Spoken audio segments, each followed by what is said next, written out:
Good evening, everyone, and welcome to the Londonderry View, our special editions for our town and school candidates running for office for your great town. Tonight we have with us our Nancy Hendricks. She's running for our library trustee position, and we really appreciate you being here with us, Well, Nancy. thank you for having me. I appreciate coming in to talk with you. Thank you. And we just thought, tell us a little bit about the service to the town that Sure. you've had, and Sure. and your goals for the future. Sure. So we moved to Londonderry in 2006, probably for the same reason that you've heard from many other candidates for our wonderful schools. And, my son started right away in kindergarten. And so, it wasn't long before I became involved in our schools. I was active in volunteering at Moose Hill, and then I was involved in our PTAs. And then I ran for office the first time for the school board in 2011. So I actually served on our Londonderry School Board from 2011 until 2020. Oh, So wow. that was a while, and that's a privilege. That's a privilege to serve our community. And so, I look at schools and libraries as kind of going hand in hand, being educational Truly, facilities, and I'm passionate about education. I'm passionate about our library, and I'm just anxious to serve our community again in that capacity if they'll elect me. That's pretty beautiful. Thank you. Boy. Bunny, you look like you No, So one of the things that I was asked recently about services to the library was, kind of what my vision was in terms of, how we can create some additional services. And, I run a community in Bedford of 62 plus individuals, so senior citizens. So I didn't know that. Yeah, I'm passionate about senior citizens. And so one of the things that I think about is the changing needs of our community. And, our library is always kind of repurposing itself and reinventing itself. And so we have several new senior citizens communities, here in Londonderry. So I've been thinking about how do we go about getting services from our library to our seniors. And, sometimes senior citizens, particularly in the winter months, have challenges getting out and about. So, I think about my own mom, for example, who lives in my building. And she calls her library in she calls the library in Bedford and reserves her books, and then they bring them to her. oh, wow. That's really nice. Yeah. And so in speaking with some people at our library, my understanding is that the library in Hudson may have a service like that as well. So I don't know if that's something that's even feasible, in terms of getting services to our senior citizens. When you start talking about volunteers, there's always a lot of liability involved, and Right. The right to privacy and so forth. So, it's just an idea. What a beautiful But idea, though. I'd It's a wonderful idea. And our 'cause librarian, Erin's amazing. I mean, she's so open to Yeah, new ideas is. and exciting. You So if there's a way to make it happen, I think a good idea like that. yeah. And our staff is amazing. yeah, It is you're amazing. right. And The entire staff. it- That's true. correct. Nancy, And they're and it doesn't amazing. even have to be senior citizens, but I mean anybody could be a shut-in Yeah. for a variety of different reasons. Right. Someone could have had an injury.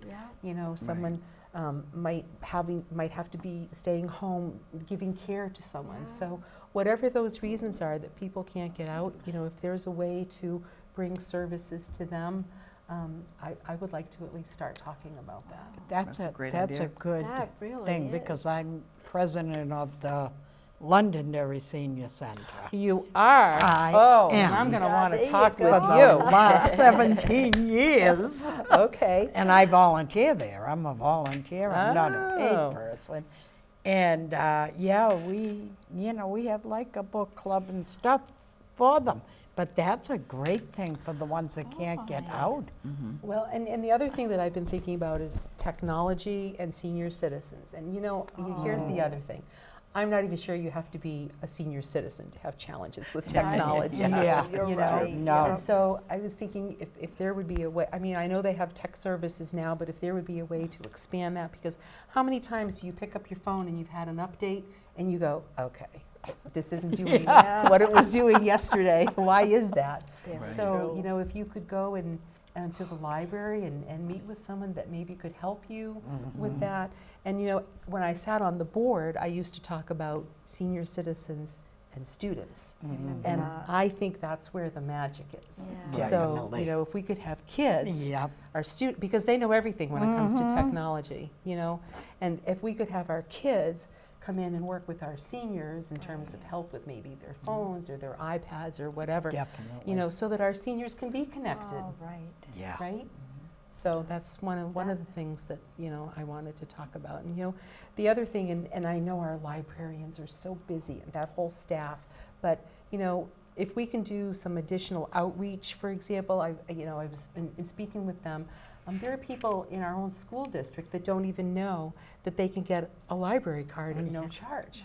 My Yeah. goodness, right. And I said, well, I happen to know some people there. I know some people who know some And, people. you know, I'm thinking like at the beginning of the year, when all of our new faculty start, there are these packages that go out to all of our faculty. So we just slide a little info in there about the Oh. library, Yeah. you know, and just start Wonderful. getting some other information out there. And kind of the other thing that maybe we could do is, you know, piggyback onto some pre-existing events, just to have library services there that people may or may not know about. Right. You know, and just having our library be even more visible Oh, I love that. to our community so that people can know how to engage with our library. That's kind of what Oh. I'm thinking. Well, the more viable it is in the community, it's going to be the best thing for the library in the long run anyways, That's to exactly keep it going Going. and growing and everything. Yeah. That's exactly Bring right. Definitely. awareness to how Right. great it is. Absolutely. And how welcoming. I think our library is Our so library a is haven. so welcoming. It really It is. is a haven, and it's Yeah. a beacon to me. Every library is a beacon of Truly, yeah. knowledge and learning and information, and you know, because we're always, like I was saying, changing, you know, the focus of our library and repurposing it. It's just so important to keep it Yeah, vibrant in our community so that people are interested. So and know that they can go there. Yes. Yeah. That's a big That they're thing. welcome. all the Yeah, time. Yeah. And you know, there was a survey that went out a couple of years ago. In fact, I took it, and there is some interest in, you know, the library being open or having services available on Sundays. And I just think it's important, you know, to keep talking about those things. May not be able to happen right away, Right. but again, the needs of our, you know, community are Yeah. changing. Yeah. And so I think, you know, the library has to change with Yeah, them. it's So nice. Yeah, you don't Yeah. know until you ask. I mean, Yeah. you know, That's you exactly start doing right. surveys and different things and find And out what that's the, right. yeah. Yeah, Yeah, but exactly. And then sometimes you try it, it doesn't work, so you And you move try on. stop something it. else. Yeah, Right. exactly. That's Yeah. exactly right. Yeah. Yep, you can do something else and try something else. Yep. So we just keep moving and keep moving forward and inviting people into our library and, you know, trying to figure out what the needs of our library are. But I'm really passionate about the senior citizens in the library. So that's Nice. That's Very good. nice. We need that. Yeah. Yeah, we're energized. That's like, Good. that's great. Yeah. But yeah, I'm going to want to spend some time with you. Now, also you have your last time to kind of Sure. announce to them. Sure. Well, I thank you for having me today, and thank you for You're inviting me in. And, you know, if I'm privileged enough to have your vote, I will work as hard as I can to represent you and keep our library vibrant and moving forward, and as an important and integral part of education in our community. So I would appreciate it if you would come out on Tuesday, March the 12th, and I would appreciate your vote for me. Say your name. And my name is Nancy Hendricks. Yeah, make And sure you I- get that in. Yeah, Yeah, make sure you yeah. get that in. And Aw. I'm running for the Library Board of Trustees, and I would certainly appreciate your support. Very good.